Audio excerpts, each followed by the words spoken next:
বর্তমান ভারতবর্ষের পরিস্থিতি খুব একটা ভালো নয়। কি ও কথা ঠিক বলছে? ভারতবর্ষের পরিস্থিতি খুব একটা ভালো নয়।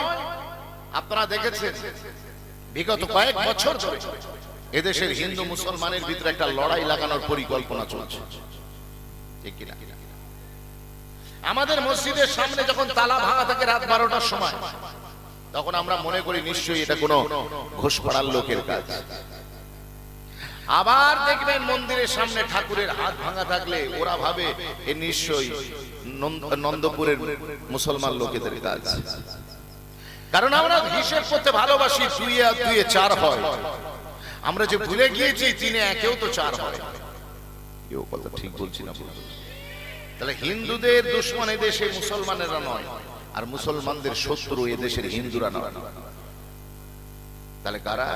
ওই এক শ্রেণীর কিছু সাম পলিটিক্যাল লিডার্স, রাজনীতির কারবারিরা, রাজনীতির ব্যবসায়ীরাই হচ্ছে এদেশে হিন্দু মুসলমান দুজনেরই শত্রু। তারা ঝগড়া লাগাতে চাইছে এই দুটো কমিউনিটিকে। কত বুঝতে পেরেছে? সেই রাজনীতির কারবারিরা তারা আপনাদের নন্দপুর মসজিদে ঢুকে এখানে মন্দির খুঁজছে। খাজা আজমিরি হুজুরের মাজারের ভিতরে ভগবান খুঁজে বেড়াচ্ছে। ভগবানের খেয়ে দিয়ে কাজ নেই, ও ধান্দা খারাপ আছে, ও ইসলাম গ্রহণ করবে বলে মসজিদ আর খানকায় গিয়ে আশ্রয় নিয়েছে। এ তো আমার নন মুসলিম হিন্দু ভাইরা ভারতের 100 কোটি, তারা যত তাড়াতাড়ি বুঝবে যে তাদের ধর্মের ঠিকা রাজনীতির লোকের কারবারিদের হাতে চলে গিয়েছে, ধর্মের ঘেড়ে তোলার যদি তুলতে না চায়, তাহলে অতি দ্রুত তারা এই রাজনীতির কারবারিদের বিরুদ্ধে ময়দানে নামবে। তাদের হিন্দু ধর্মের ঘেড়ে যদি না তুলতে চায়, তাহলে তারা এই রাজনীতির লোকেরা যারা মসজিদের ভিতরে মন্দির খুঁজছে তাদের বিরুদ্ধে তারা রুখে দাঁড়াবে। তাদের ধর্মকে যদি বাঁচিয়ে রাখতে হয়। যদি বলেন কেন, আমার পার্শ্ববর্তী নিরীহ রেসপেক্টেড আবার হিন্দু ব্রাদার্স কে গিয়ে জিজ্ঞাসা করুন, what's your belief about your god? ভগবান সম্পর্কে তোমার কি আকীদা? তুমি যে ভগবানের পূজা করো তার সম্পর্কে কি আকীদা? বলে our God is supreme power. আমাদের ভগবান বিশাল ক্ষমতার অধিকারী। তারা বিশ্বাস করে তাদের ভগবানের ক্ষমতা আছে না? আছে, বিশাল ক্ষমতার অধিকারী। কি করতে পারে ভগবান? আকাশে চাইলে উঠতে পারে, পাতালে চাইলে নামতে পারে, মুর্দাকে জিন্দা করে দিতে পারে, অসুস্থকে সুস্থ করতে পারে। এটা আমার হিন্দু ভাইদের বিশ্বাস। কিন্তু সেই রাজনীতির কারবারিরা তাদের এই ভগবানের প্রতি বিশ্বাসকে নস্যাৎ করে দিচ্ছে, জলাঞ্জলি দিয়ে দিচ্ছে। মসজিদের ভিতরে মন্দির খুঁজে ভগবানকে খোঁজ। যদি বলেন কেন, ভালো করে বুঝবেন কথাগুলো। হিন্দু ভাইদের বিশ্বাস তাদের ভগবানের বিশাল ক্ষমতার অধিকারী, কিন্তু এই রাজনীতির কারবারিরা প্রমাণ করেছে হিন্দুদের ভগবানের কোনো ক্ষমতা নেই। আমার নিরীহ ভাইরা তারা বিশ্বাস করে আমাদের ভগবান আকাশে উঠতে পারে, জমিনে নামতে পারে, মুর্দাকে চিন্তা করতে পারে। আর এই রাজনীতির কারবারিরা প্রমাণ করে দিয়েছে ভগবানের অত ক্ষমতা নেই। মুসলমানদের মসজিদের ভিতরে চাপা পড়ে গেলে সেখান থেকে ঠেলেও আর উঠতে পারে না। এ তো আমার হিন্দু ভাইদের ধর্মকে অপমান করা হচ্ছে না? আমরা হিন্দু ভাইরা কবে বুঝবে? মুসলমান তো অনেক আগে বুঝে গিয়েছে। যেদিন বলেছিল আমি আসছি তোমাদের জন্য, আসছে দিন, এখন থেকে নাচের দিন। কিছু লোক তো তারা কাপড় চোপড় খুলে নাচা শুরু করেছিল। মনে করেছিল জলের পাইপ খুললে পেট্রোল পাওয়া যাবে, মার্কেট থেকে টমেটো কিনে কামড়ালে আপেলের স্বাদ পাওয়া যাবে। মুসলমান সেই দিন থেকে বুঝে গিয়েছে যে কোথায় হবে আজকে দিন, এমন একটা দিন আসবে হিন্দু মুসলমান দুজনের জীবনই হবে পুরো কেরোসিন। আজ হচ্ছে কি হচ্ছে না? কথা বলেন, হচ্ছে কি না? আজকে মুসলমান পেট্রোল পাম্পে গেলে শুধু তার কেবলমাত্র কষ্ট হচ্ছে? কথা বলে না, সবাই কষ্ট হচ্ছে না?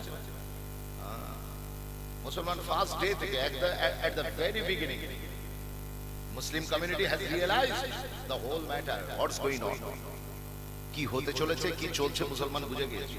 তোমরা এবার বোঝো।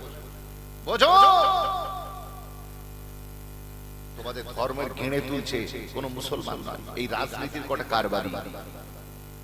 কথা ঠিক বলছি না? বলবো এখন আপনি বলবেন আরিফুর ভাই আমরা আল্লাহকে এত ভালোবাসি, ইসলাম এত হক, সত্য, ইসলাম সত্য, কোরআন সত্য, ইসলামের প্রফেট, ইউনিভার্সাল প্রফেট তিনি সত্য, কিন্তু তারপরে ইসলামের বিরুদ্ধে এত প্রোপাগান্ডা কেন? আমাদের মসজিদ নিয়ে নিচ্ছি, আমাদের দাড়ির উপর আক্রমণ চলছে, আমাদের ট্রেন থেকে ফেলে দেওয়ার পরিকল্পনা চলছে, কি গো চলছে, কি চলছে? আমাদের খানকা, আমাদের ঈদগাহ, আমাদের কবরস্থান সব কেড়ে নিচ্ছে কেন? এত আক্রমণ কেন? অথচ আল্লাহর ওয়াদা ওয়া আনতুমুল আ'লাউনা, তোমরাই বিজয়ী হবে, কোরআন বলছে তোমরাই বিজয়ী হবে, অথচ মুসলমানদের অবস্থা সারা পৃথিবীর সব জাতির চেয়ে নিচুর দিকে। কথা বুঝছেন? মুসলমানের ছেলে মেয়েরা, আপনারা নওজোয়ান তরুণেরা ভালো করে বুঝে যান মুসলমানের অবস্থা এই জায়গায় কি করে এলো। নওজোয়ান তরুণেরা, আজকে এই সিচুয়েশন থেকে আপনাকে আমাকে বের হতে হবে। রাস্তা কি, পথ কি? আপনি মনে করছেন ইসলাম এমন একটা পজিশনে এসে গিয়েছে, চতুর্দিক থেকে ইসলামকে ঘিরে নেওয়া হয়েছে, মুসলমানদের মসজিদ ঘিরে নেওয়া হয়েছে, মাদ্রাসা ঘিরে নেওয়া হয়েছে, আপনার ঈদগাহ, খানকা, কবরস্থান, গোরস্থান, জলসার মাহফিল সবগুলোকে ঘিরে নেওয়া হয়েছে। আমরা কোনো দিশা পাচ্ছি না, দিশা পাচ্ছি না। আপনি বলবেন আরিফুর ভাই ইসলাম যদি সত্য হয় তাহলে ইসলামের বিপক্ষে কাফেররা এত বিজয় কেন হচ্ছে? কাফেররা কেন এত বিজয় হচ্ছে? এটা জানতে গেলে আপনাকে ইতিহাস পড়তে হবে, ইতিহাসে ফিরে যেতে হবে। এমন একটা সময় ছিল মুসলমান এই পৃথিবীতে 1250 বছর রাজত্ব করেছে। কত বছর? কতটুকুন জায়গা? তিনটে পৃথিবী, 3 মহাদেশে 1250 বছর রাজত্ব করেছে। মুসলমানদের রাজত্বে সূর্য উঠত আর মুসলমানদের রাজত্বেই সূর্য অস্ত যেত। বলবেন না সুবহানাল্লাহ? ক বছর রাজত্ব চলেছে? 1250 বছর আপনি রাজত্ব করেছে। Can you imagine? ভাবতে পারেন আপনার কি দবদবা ছিল, কি দবদবা ছিল? আপনি পৃথিবীকে টেকনোলজি শিখিয়েছেন, আপনি পৃথিবীকে স্কুল, কলেজ, ইউনিভার্সিটি কি জিনিস সেটা আপনি শিখিয়েছেন। আরে ইউরোপ আমেরিকার লোক তারা তো পেচ্ছাপ করে, পায়খানা করে পানি নিতে হয় সেটা জানতো না। মুসলমানেরা ইউরোপে যাবার পরে, মুসলমানেরা স্পেন যাবার পরে তারাই তো তাদেরকে স্পেন যাওয়ার পরে পানি ইউজ করতে হয় এটা তাদেরকে শিখিয়েছে। একবার জোরে বলবেন না সুবহানাল্লাহ? আপনার ইতিহাস, your history is very glorious. আপনার ইতিহাস তো দেখুন। পৃথিবীর বুকে যিনি সর্বপ্রথম ইউনিভার্সিটি কায়েম করেছিলেন পৃথিবীর কোন নন মুসলিম নয়, আমার মুসলমান একটা বোন, তার নাম হচ্ছে ফাতিমা আল ফিহরি। তিনি মরক্কোর ফেজে কারাওয়ান ইউনিভার্সিটি সর্বপ্রথম তিনি পৃথিবীর বুকে স্থাপন করেছিলেন। কোথায় আপনি আমাকে অক্সফোর্ড দেখাচ্ছেন? কোথায় আপনি আমাকে ক্যালিফোর্নিয়া দেখাচ্ছেন? কোথায় আপনি আমাকে জামে আজহার দেখাচ্ছেন? পৃথিবীর বুকে সর্বপ্রথম যে ইউনিভার্সিটি কায়েম হয় সেটা আমার মুসলমান বোন কায়েম করেছিলেন। একবার জোরে বলবেন না সুবহানাল্লাহ? আমরা পৃথিবীকে পথ দেখিয়েছিলাম, আমাদের 1200 বছর আমরা রাজত্ব করেছি। আমাদের ইতিহাস তো একেবারে সুন্দর, কিন্তু সেই 1200 বছরের পরে এমন একটা দিন এলো, তাতার বলে একটা জাতি, দুর্ধর্ষ জাতি, তারা আমাদের উপরে চড়াও হলো। আমাদের বাগদাদ শহরকে, যেটা জ্ঞান, বিজ্ঞান, টেকনোলজি, সায়েন্সের একেবারে আর্কাইভ ছিল, পৃথিবীর যত মূল্যবান গ্রন্থ মুসলিম মনীষীরা রচনা করেছেন সব বাগদাদ লাইব্রেরিতে ছিল। এই তাতারিরা এসে পুরো লাইব্রেরিকে তছনছ করে দিল, শেষ করে দিল, মুসলমানদেরকে কচুকাটা করলো। বাগদাদের দাজলার পানি 1 মাস ধরে শুধু লাল পানি প্রবাহিত হয়েছে, লাল আর কালো ঘোলাটে। লাল মুসলমানদের রক্তের কারণে, আর কালো কেন? মুসলমানদের সমস্ত তথ্য, মুসলমানদের সমস্ত জ্ঞান বিজ্ঞান পুড়িয়ে ছারখার করে তার ছাইগুলো নদীতে ফেলা হয়েছে, পানি কালো হয়ে গেছে। তাতাররা মুসলমানদের উপরে ক্ষমতা অধিকার করে নিল। ওই রকম একটা সময়তে তাতাররা যখন দখল করেছে তখন মুসলমান নিজেকে মুসলমান বলে প্রকাশ্যে পরিচয় দিতে পারতো না, দাঁড়িয়ে রেখে রাস্তায় ঘুরতে পারতো না। নামাজ প্রকাশ্যে পড়ার কোনো সুযোগ ছিল না। যদি জানতে পারতে মুসলমান, সঙ্গে সঙ্গে তার কচু কাটা হতো।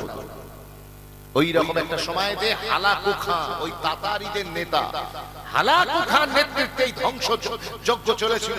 মুসলমান মনে রেখে দেন, হালাকু খাঁ যখন ধ্বংস যজ্ঞ চালিয়েছে, চালানোর পরেতে তার মেয়ে একদিন বাগদাদ শহরে বের হয়েছে। তারা যখন বাগদাদ অধিকার করে নিয়েছে, তাদের আন্ডারে বাগদাদ, মুসলমানরা ভয়ে জোড়াসড়ো হয়ে আছে, আত্মগোপন করে আছে। তো হালাকু খায়ের মেয়ে রাস্তা দিয়ে যেতে যেতে একজন আলেমে দ্বীনকে দেখতে পেল, একটা ইসলামিক স্কলার আলেমকে দেখতে পেল। দেখে বলল, তোমাদের কোরআন যে বলেছে ওয়া আনতুমুল আ'লাউনা, মুসলমান তোমরাই বিজয়ী হবে, তোমাদের কোরআন তো মিথ্যা, কোরআন তো মিথ্যা। বলে কেন? বলে আজকে তোমাদেরকে কচু কাটা করে তোমাদের মাথার উপরে আমরা কর্তৃত্ব করছি, আমরা রাজত্ব করছি, আর কোরআন বলছে মুসলমানরা বিজয় হবে, তোমাদের কোরআন তো মিথ্যা। ওই সময়তে আল্লাহর আলেম বলেছিলেন, আমার কোরআন সত্য, তুমি মিথ্যা। বলে তার মানে? বলে শোনেন, রাখাল যখন ভেড়া নিয়ে মাঠে যায়, সাথে কিছু কুকুর নিয়ে যায়। কথা বলে কি নিয়ে যায়? যেটাকে বলা হয় গার্ড ডগস। গার্ড ডগস কুকুর নিয়ে যায়। ভেড়া নিয়ে রাখাল মাঠে যখন যায়, সাথে করে কিছু কুকুর নিয়ে যায়। যখন ভেড়া পাল থেকে বের হয়ে যায়, এদিকে পালায়, ওদিকে পালায়, ওদিকে পালায়, তখন কুকুর ছেড়ে দিতে হয়। কি ছেড়ে দিতে হয়? কুকুর ছেড়ে দিতে হয়। কুকুরের তাড়া খেয়ে ভেড়াগুলো আবার কোথায় ফিরে আসে? পালে ফিরে আসে। ওই আলেমে দ্বীন হালাকু খাঁর মেয়েকে বলেছিল, আমার কোরআন সত্য, তুমি মিথ্যা কথা বলছো। বলে তাহলে আমরা যে আপনাদের উপরে রাজত্ব করছি তার মানে? বলে শোনেন, রাখাল যখন ভেড়া নিয়ে যায়, তখন সাথে কুকুর নিয়ে যায়। ভেড়া পাল থেকে সরে গেলে কুকুর ছেড়ে দিতে হয়। কুকুরের তাড়া খেয়ে ভেড়াগুলো আবার পালে ফিরে আসে। তোমরা তাতারিরা হলে কুকুর, আল্লাহ তোমাদেরকে আমাদের পিছনে ছেড়ে দিয়েছেন, আমরা আল্লাহর চৌকাঠ ছেড়ে দূরে চলে গিয়েছি, পাল থেকে অনেক দূরে সরে গিয়েছি, মদিনাওয়ালার গোলামতির চৌকাঠ থেকে আমরা দূরে সরে গিয়েছি। তাই আমার আল্লাহ তোমাদের মতো কুকুরদেরকে আমাদের পিছনে ছেড়ে দিয়েছে, যাতে করে তোমাদের থাবা খেয়ে আমরা আবার আল্লাহর চৌকাঠে, আমার আল্লাহর দরবারে ফেরত আসি, রাসূলের গোলামতির চৌকাঠে এসে হাজির হই। একবার জোরে বলবেন না সুবহানাল্লাহ? আরে জোরে বলুন না সুবহানাল্লাহ। তাই যেদিন তোমাদের তাড়া খেয়ে আমরা আবার ফিরে আসবো রবের চৌকাঠে, পালে ফিরত আসবো, সেই দিন আবার আল্লাহ আমাদেরকে বিজয় দেবে। আজ আল্লাহ ভারতবর্ষে বেশ কিছু কুকুরকে মুসলমানদের পিছনে লাগিয়ে দিয়েছে। মুসলমান আল্লাহ চৌকাঠ ভুলে গিয়েছে, নবীর দামান ভুলে গিয়েছে। তাই আমার আল্লাহ মুসলমানদের পিছনে কিছু কুকুর ছেড়ে দিয়েছে। এক কুকুরের নাম ম দিয়ে শুরু হয়, আর এক কুকুরের নাম উঞ্জ দিয়ে শুরু হয়। আর ইন্টারন্যাশনাল ডগ যারা কুকুর আছে, একজনের নাম ডি দিয়ে শুরু হয়, আর একজনের নাম এন দিয়ে শুরু হয়। বুঝতে পারছেন তো নাকি? এই মিডিয়া হচ্ছে না, অসুবিধা আছে? গুলি ঠিক জায়গায় লেগে গেলেই হলো, ঠিক না? হ্যাঁ, আপনারা বুঝতে পারছেন? আপনারা মনে করছেন মসজিদ কেড়ে নিচ্ছে, মসজিদের উপরে বুলডোজার চালানো হচ্ছে, আমার গোরস্থানে জমি নিয়ে নিচ্ছে, আমার মাদ্রাসা কেড়ে নিচ্ছে। ইসলাম মনে হয় শেষ হয়ে যাবে না। ওমাকারু ওমাকারাল্লাহ ওয়াল্লাহু খায়রুল মাকিরিন। তারা ষড়যন্ত্র করে, আমার আল্লাহ প্ল্যান করে। Allah is the best planner for us. আমার আল্লাহর পরিকল্পনা হলো সবার চেয়ে শ্রেষ্ঠ। একবার জোরে বলবেন না সুবহানাল্লাহ? আমরা পৃথিবীর, ভারতবর্ষের, পৃথিবী সহ ভারতবর্ষের 40 কোটি মুসলমান আল্লাহর চৌকাঠ ভুলে গিয়েছি, রবের চৌকাঠ ভুলে গিয়েছি। রাসূলের গোলামতির পাল থেকে ছিটকে আমরা পশ্চিমা বিশ্বের গোলামতিতে লিপ্ত হয়েছি। আমরা ভ্যালেন্টাইন্স ডে মানাচ্ছি, আমরা 31st নাইট মানাচ্ছি, আমরা বড়দিন মানাচ্ছি, পহেলা বৈশাখ মানাচ্ছি, আমরা হ্যাপি নিউ ইয়ার করছি। আমরা গার্লফ্রেন্ড বয়ফ্রেন্ডের কনসেপ্ট আমাদের সমাজে এস্টাবলিশমেন্ট করেছি। আমরা বিয়ে বিয়ের নামে রাসূলের সুন্নাতকে জলাঞ্জলি দিয়ে আমরা সেখানে বেটা ছেলে মেয়ে ছেলে আমরা সার্কাস বসিয়েছি। আপনার কি মনে হচ্ছে আপনি আল্লাহর পালে আছেন না আল্লাহর পাল থেকে ছিটকে গেছেন? রাসূলের গোলামতির বাউন্ডারি থেকে আমি আর আপনি বেরিয়ে গেছি। সেই জন্যই তো আল্লাহ এই কুকুরগুলোকে আমাদের পিছনে লাগিয়ে দিয়েছে। এই কুকুরগুলো তাড়া দেবে, আপনি কোথায় যাবেন?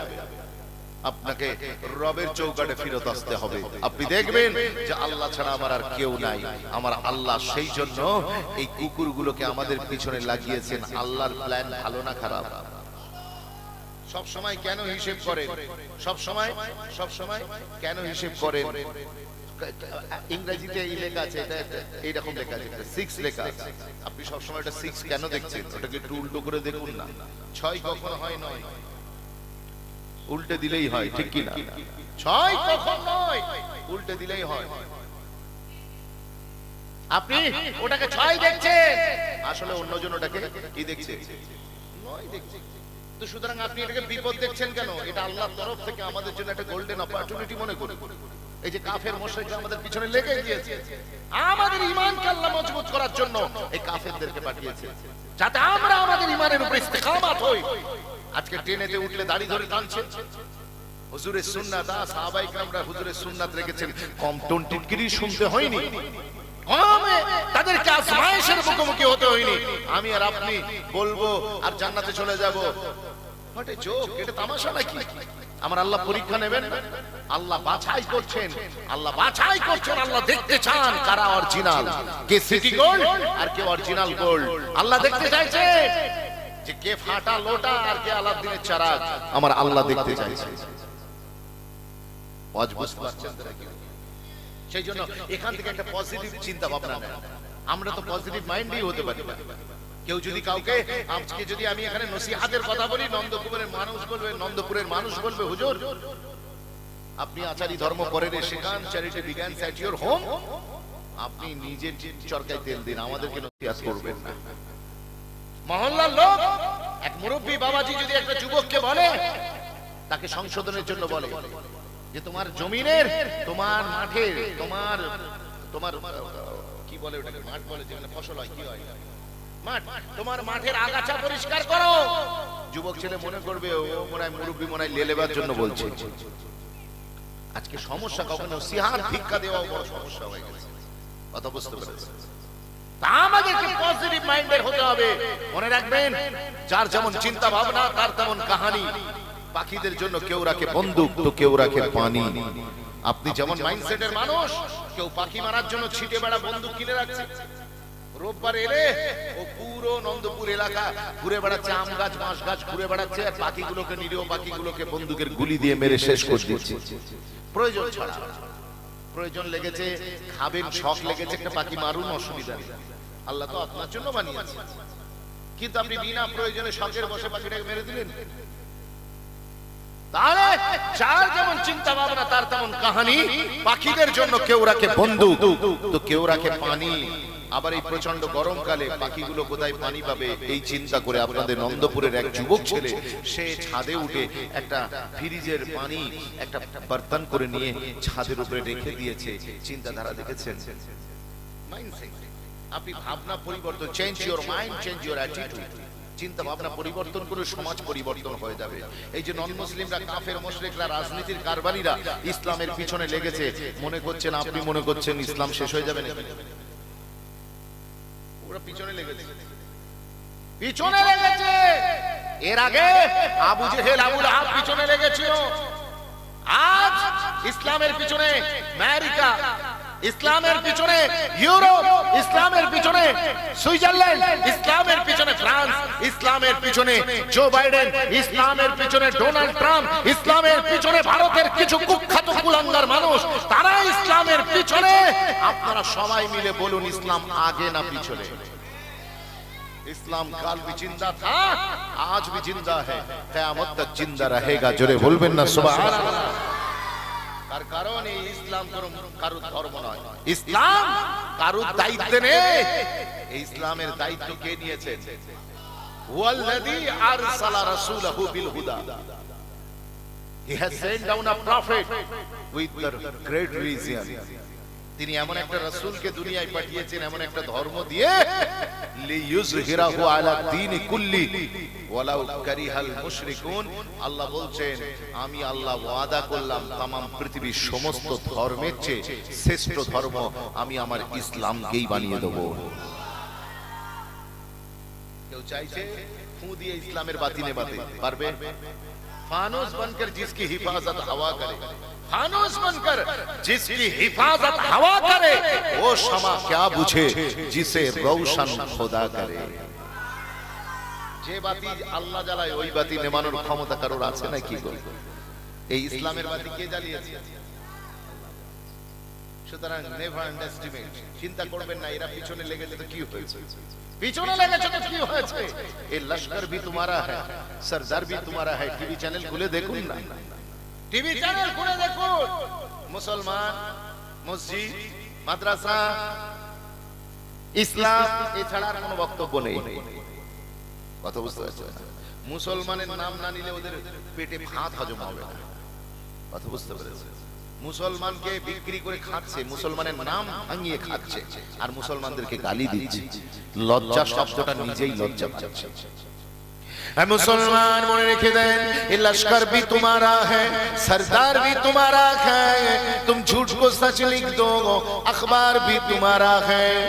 ये लश्कर भी तुम्हारा है, सरदार भी तुम्हारा है, तुम झूठ को सच लिख दो, ये अखबार भी तुम्हारा है।